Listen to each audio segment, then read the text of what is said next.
Hey guys, how y'all doing? I'm here to give you guys a recap on the new chapter in the Nanatsu no Taizai, or the 7 Deadly Sins, which is on chapter 218. So if anything else, let's just get this started. This chapter starts off with Diane, of course, kicking Gother aside, and Diane tells Gother that I'm not going to let you use that technique on me, okay? Even though you use it on me, I'm not going to let you use it on yourself. Although Gother says he wants to get rid of it because it's disturbing him. And he ends up trying to attack her with his magic powers, but apparently she's dodging the attacks. Not to mention, Diane's power level is actually increasing.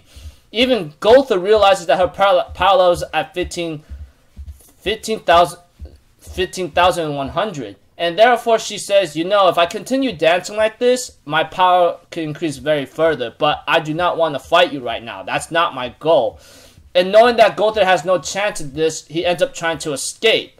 But apparently, King ends up blocking his path, and he reaches power level, and it's 41,600. So it looks like to me that training regimen that Diane and King went through increased their strength dramatically, which gives them a chance to be on par with possibly the other 10 commandments. But we have yet to find that out. And then we get to know that, like, his escape is like 2%. One time when he tried to escape from Diane, it'll be 36, but now it's 2. Right now, he ends up seeing a hostage and tried to use maybe Veronica, that we saw her in this chapter, to use her as a hostage to escape. But apparently, he tried using the technique again to erase the memories because it was Najeta, I think he's remembering. But we have to it that Diane stopped him and says, what the hell are you trying to do right now, you know? And he says he wants to erase this noise. It's really annoying the heck out of me. I erased my own memory before, but it won't go away, and he ends up screaming in agony and mental agony.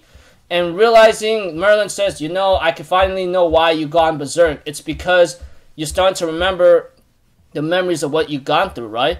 And this is one of those causes, and that's Gother's heart. And we have to it that he actually used the heart to, and we have to it that Merlin reveals that Gother tried to revive Najeta with Nadia. I think Nadia back to life with his heart.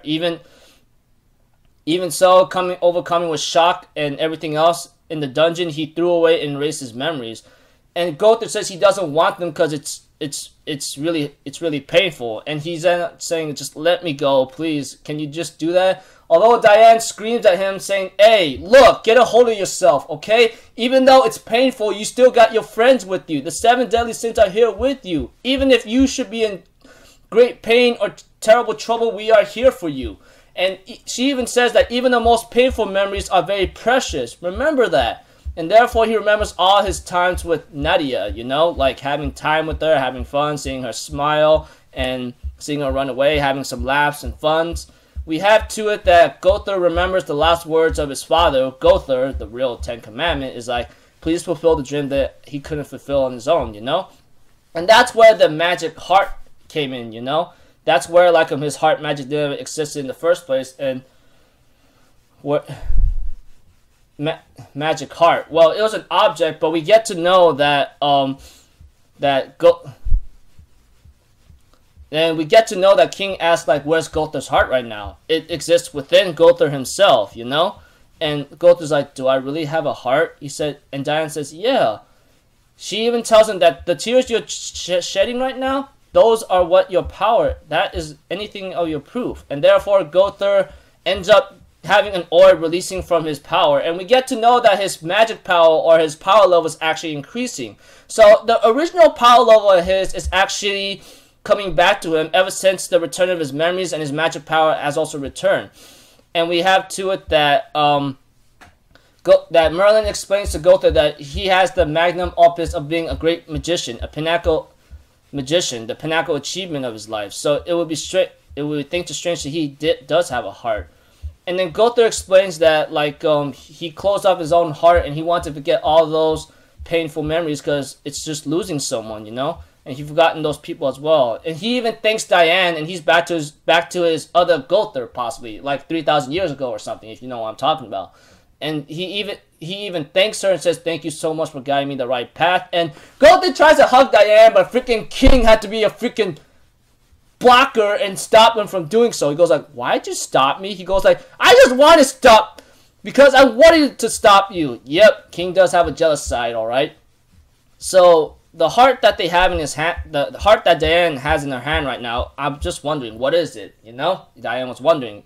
Merlin says, oh, it's some kind of charm to comfort the dull and grieving son, or at least that's what he said.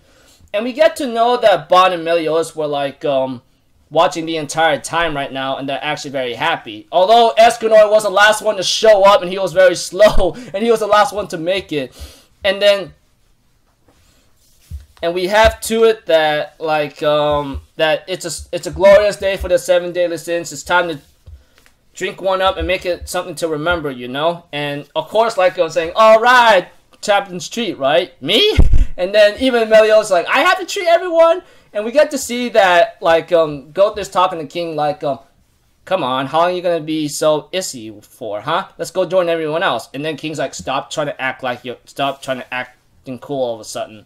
And we get to see that Gothar and everyone else is finally reuniting and having fun, you know? And Gothar, Diane, and King are together, and I actually like that. So next chapter, it looks like to me, like, they're going to have, it's going to be called The Hero's Day Off. It's going to be 28 pages, apparently. Color cover too. So it looks like to me Gothar finally got his memories back, and I think he's back to himself, to what he was 3,000 years ago. And I'm really, really happy for that, because, you know, the Gothar we knew throughout the entire time from the very beginning we saw him was like really strange, and go like, why is he acting like this? Is that really his sin? But after figuring out his side story, which I'm pretty sure everyone has to read that, because if you did not read it, guarantee of hell, you'll be confused, and you're going, what the hell's going on? And you'll have us 7 Deadly Sins manga fans going, yeah, you're a freaking idiot. You should have read the side story, even though it's not really part of the main story.